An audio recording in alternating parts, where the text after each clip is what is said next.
नमस्कार, आप देख रहे हैं द न्यूज जालौन। मैं हूं आपका अपना देवेश।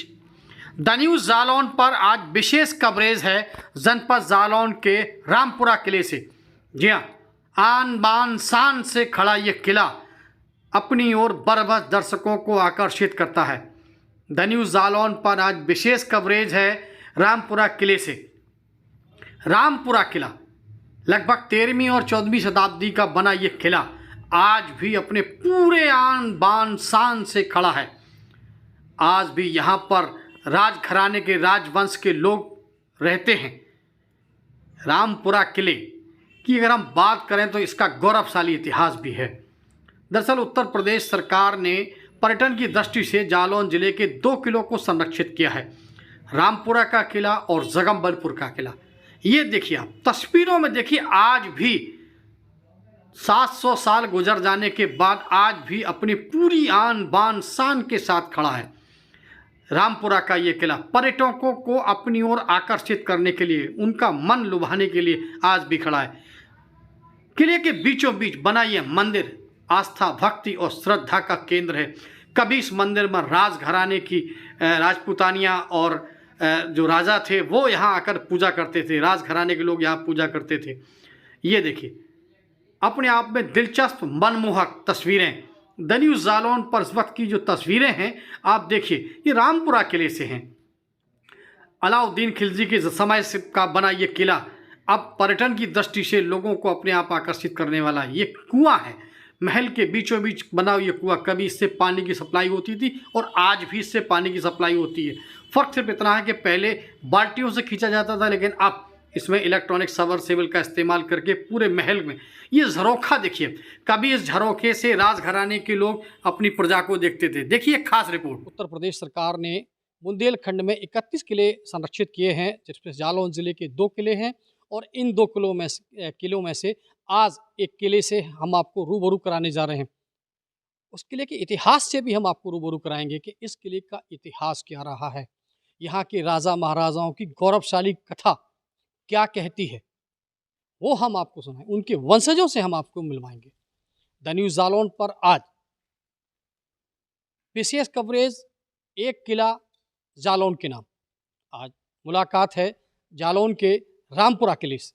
रामपुरा के राजा जी के वंशज हैं महाराज केशवेंद्र सिंह जी, उनसे हम आपको रूबरू कराने जा रहे हैं। मिलिए और सुनिए इसका किले की कहानी। प्रणाम जी। नमस्ते। नमस्ते। हमें ये बताइए कि ये किला आज भी हम देख रहे हैं कि बिल्कुल वही गौरव अपना लिए खड़ा है।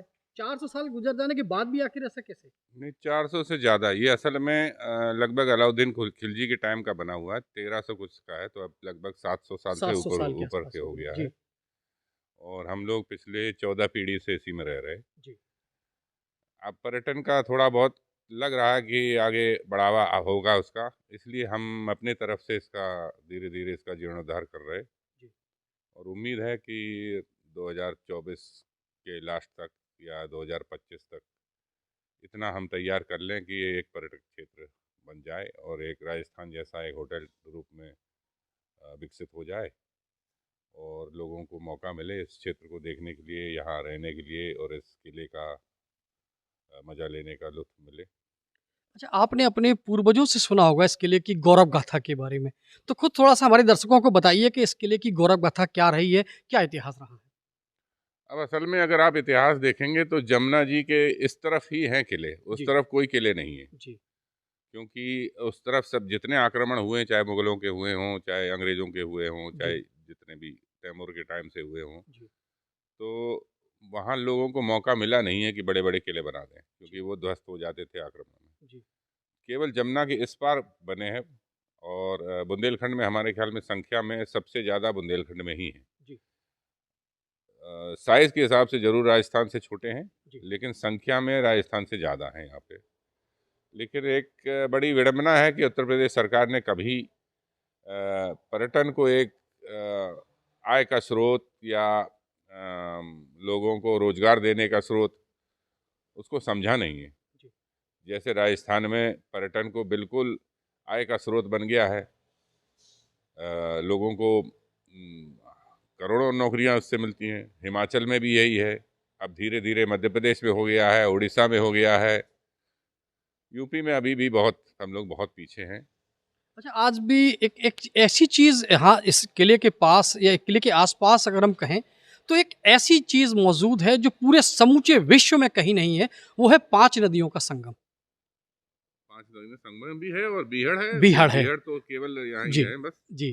तो ऐसा दुर्गम और जो है अविस्मरणीय स्थल मेरे ख़्याल से पूरे विश्व में कहीं नहीं है। नहीं।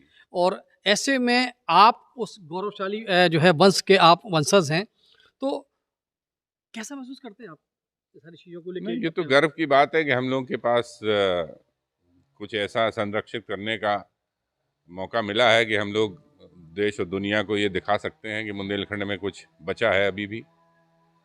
और हम लोग उसी दिशा में काम कर रहे हैं।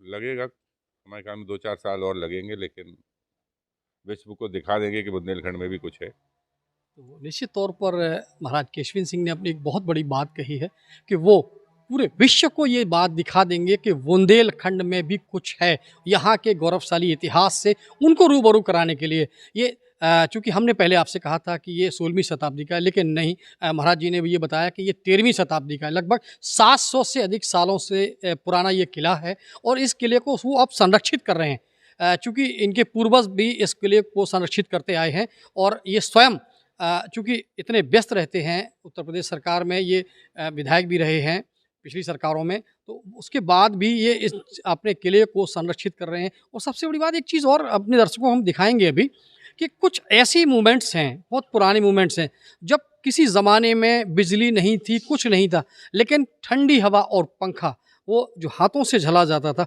उसके अवशेष भी हम आपको दिखाएँगे। ऐसे-ऐसे शीतल मटके या और उपकरण हैं, वो दिखाएँगे। अंग्रेज़ों के कुछ बर्तन हैं, उनके वो भी हम आपको दिखाएँगे। यानी कि गौरवशाली इतिहास, इस रामपुरा के इतिहास से आपको एक-एक ज़र्रे-ज़र्रे से हम आपको रूबरू कराएँगे।